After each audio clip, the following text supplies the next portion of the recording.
black फिरफिला आरो आबसुनि फिरफिला लानानै बिथांमोना दिन्थिफुगोन बिथांमोना माबोरै फैदो आरो दिन्थिगिरि हिसाबै बिथांमोननि मुङानो आजोलि बसुमतारी आरो धर्मराज नार्जिनारी बिथांमोननिसिम खावलायबाय बिथांमोना गोख्रैनो जोंनि बे सायनासालियाव फैनानै बिथांमोननि दिन्थिनाय हाबाफारिखौ दिन्थिफैदो आखाइ खबना हो रायजोफोर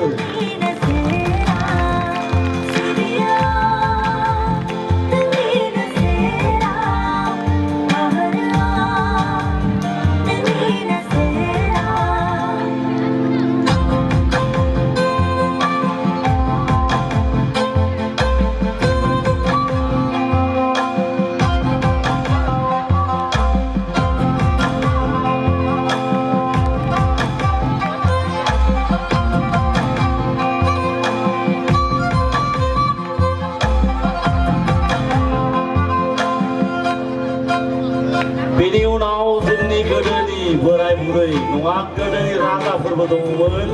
बिराद दावहारुमोन बिथांमोना जोंनि राजामोना बे दावहारु महरै दानिया नुजाफैगोन दावहारु महरै नुजाफैगोन सत्यजित नार्जिनारी अमरजित नार्जिनारी रन्जित नार्जिनारी बिथांमोन साफ्रोमखौबो खावलायहरो बिथांमोना जाहाथे जोंनि बे सायनासालियाव फैनानै दिन्थिफैयो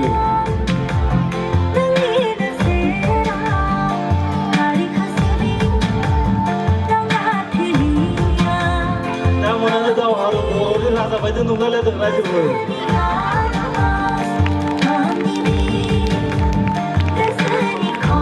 दैमालु राजाफोर बायदि नुलायलायदों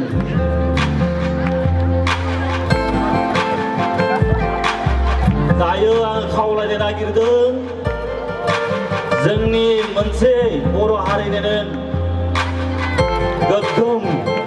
मोनसे आयदा बे आयदायानो जाहैबाय बैराथि महर बैराथिनि महरै दिन्थिफैगोन मुस्रि अन्जना मोसाहारि आरो सेबिका शैब बिथांमोननिसिम खावलायहरबाय बिथांमोना जाहाथे दिन्थिफुंफैयो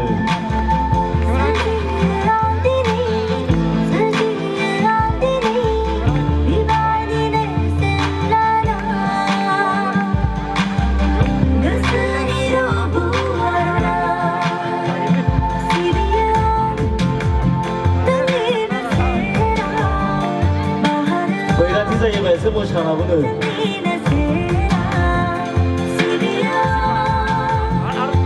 आखाइ खबना हो रायजोफोर दानिया बैराथिनि उनाव मा फैयोमोनलाय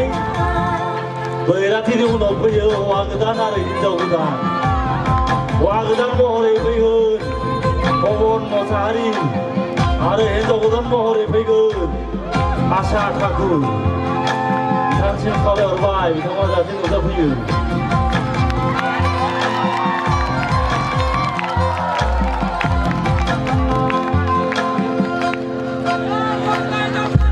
जे हौवा गोदाननि जे हिनजाव गोदाननि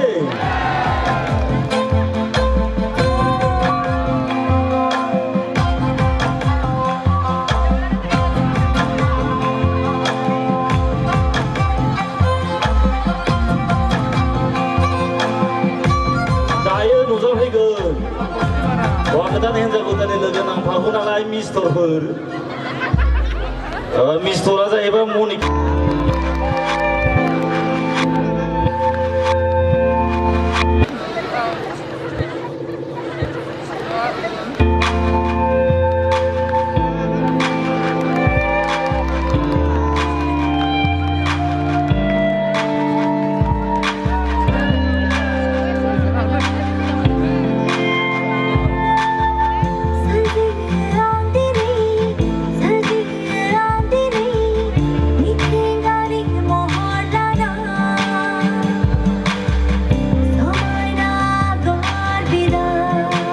दायो जोंनि आरोबाव मोनसे गोनांथार आयदा बे आयदायानो जाहैबाय बार'लाम्फा रायजोफोर बार'लाम्फा होनना मिथियोना बानदिन्दांखौ होनो बानदिन्दां महरै नुजाफैगोन बिप्लास नार्जिनारी आरो गौरब नार्जिनारि बाजिना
बर' हारिनि मिथिफुंग्रा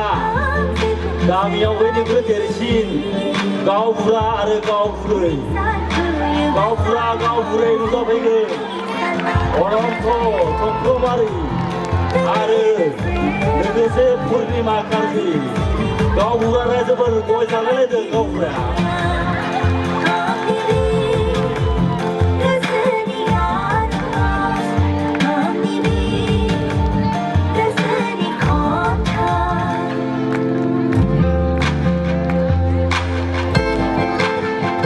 दानिया फैदों बिनि उनाव जोंनि बर' हारिनि आरो मोनसे बेसेन गोनां आयदाथ' नङा संसार जानायाव नांगौ आरो रुवाथि आरो धाना आरो रुवाथि महरै नुजाफैदों बिपुल नार्जिनारि आरो उर्मिला नार्जिनारि आथिं लेंग्रा रायजोफोर जाबाया खामानि मावसोयो नालाय आथिं लेंग्रा जाना थादों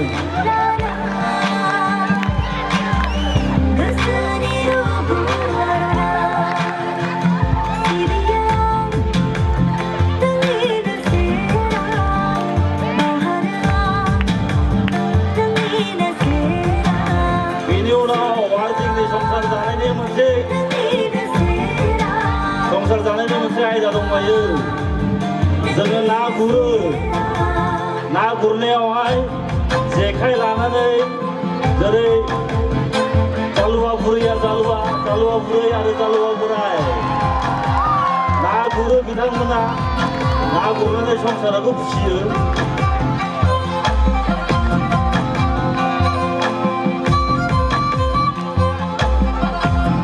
दाना रुवाथिनि महरखौ दिन्थिफैदों जालुवा बुराय जालुवा बुरै राजेश ठाकुर आरो उमेश कार्जि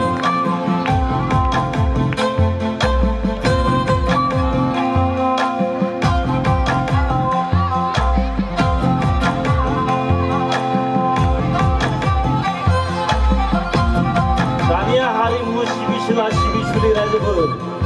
हारिमु सिबिनायावहाय बागुरुम्बा मोसानायाव थायो आइजोफोर दामग्रा देग्रा आइजेंआव थायो सोरफोर मा मोनलाय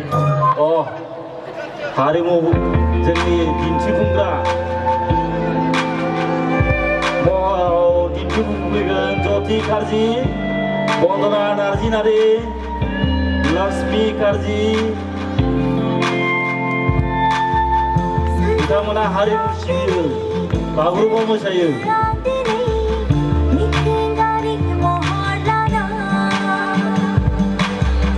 दायो जोंनि सिफुं जोंनि आइजें दामग्रा हौवा माहारिफोर महराव दिन्थिफैदों बायदेव ठाकुर आरो शान्तिमय नार्जिनारि जय बर' हारिनि जय बर' हारिनि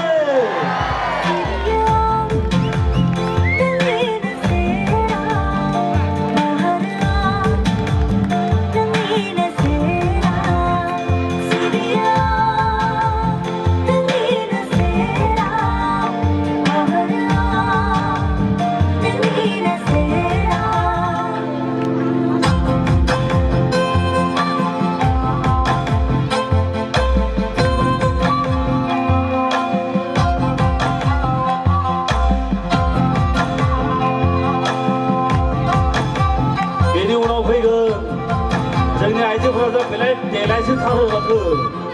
बिराद देलायो दायो जों आं लिंहरनो सानदों जोंनि दानि मडार्न सिख्लाफोरनि देलायनाय माबोरै देलायो रायजोफोर नायना लादो मडार्न सिख्लाफोरनि देलायनाय आरो फारि फारि लिंहरनो नागिरदों सिखा नार्जिनारि अमृता नार्जिनारि आरो रेखा नार्जिनारि बिथांमोननि देलायनायखौ नायदोलाय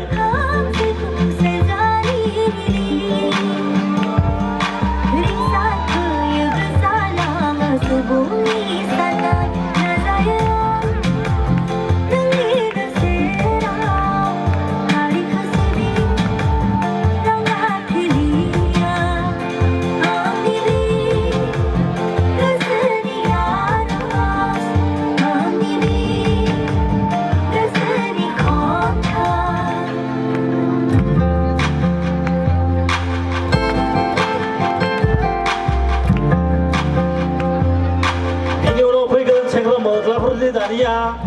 सेंग्रा मोजांफोरनि देलायनाय फैदोलाय प्रथमाव आं गिबियाव लिंहरदों देबिद बसुमतारी सेंग्रा मोजांफोरनि देलायनाय रायजोफोर बेनि उनाव बिजुस नार्जिनारि आरो बाबुल नार्जिनारि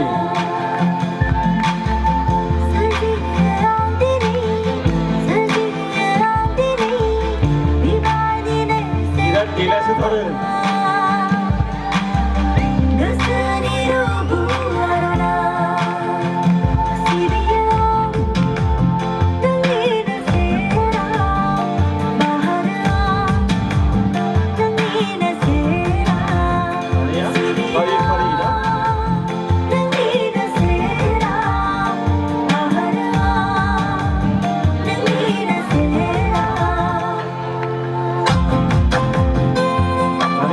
फारियै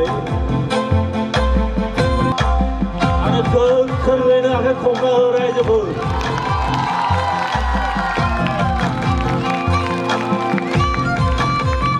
वेस्ट बेंगल एबसु